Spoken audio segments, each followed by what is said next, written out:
जैसे कि सिंघवी साहब ने कहा, शाम तक कस्में जो लोग खाते थे, सुबह तक फिर कस्में खाते रहे, और जब अपना ईमान ही बेच दिया, जो विधायक चुनकर कांग्रेस के चुनाव चिन्ह पर आया, वह 9 क्रॉस वोटिंग हुई है, जिसमें 3 तो आजाद उम्मीदवार हैं।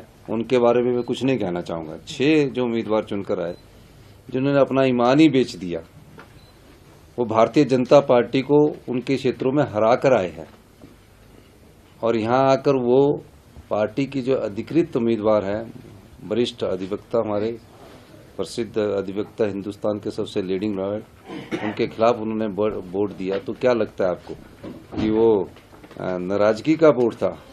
वो तो एक ही चीज का वोट होता है, जिसकी जानकारी आपको मेरे से ज्यादा होगी, जिस प्रकार की आप जानकारी रखते हैं। अब वो हिमाचल की संस्कृति में ऐसा नहीं था।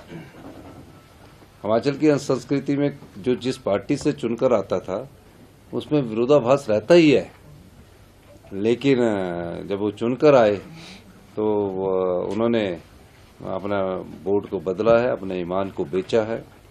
इससे आगे मैं क्या कहूँ, लेकिन मैं इतना कहना चाहता हूँ कि हिमाचल की जनता इस प्रकार की संस्कृति की आदी नहीं है। हिमाचल की जनता जानती है कि हमने कांग्रेस की सरकार को 5 साल चुनकर भेजा है, और जिस प्रकार से वो राजनीतिक दृष्टिकोण रखते हैं, उस दृष्टिकोण को हिमाचल की जनता पसंद नहीं करती। सर, जैसे कहा कि रात को डिनर भी हुआ, सुबह ब्रेकफास्ट भी हुआ, तो क्या सुबह तक एसेस नहीं कर पाए कि उनका माइंड नहीं, क्या ऐसी रहेगा, बात नहीं फर्दर है। लाइन ऑफ एक्शन क्या रहेगी? अब जब कोई ईमान अपना बेच दे तो उसमें हम क्या बोल सकते हैं? आगे क्या लाइन ऑफ एक्शन, आगे क्या रहेगा सर? देखिए, आगे कुछ लाइन ऑफ एक्शन नहीं है। 34 लोगों ने हमारे अपने ईमानदारी का परिचय दिया, तरह तरह के प्रलोभन उनको दिए। ऐसा नहीं है कि एक ही व्यक्ति को प्रलोभन मिला है।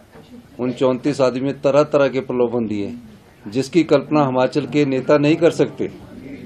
मैं ये कह सकता हूँ, उसकी कल्पना हिमाचल के नेता नहीं कर सकते। लेकिन 34 आदमियों ने अपने चरित्र का भी परिचय दिया, अपनी नैतिकता का भी परिचय दिया, अपनी ईमानदारी का भी परिचय दिया, और आज 34 के 34 आदमी हमारे पास खड़े हैं। Subscribe to One India channel and never miss an update.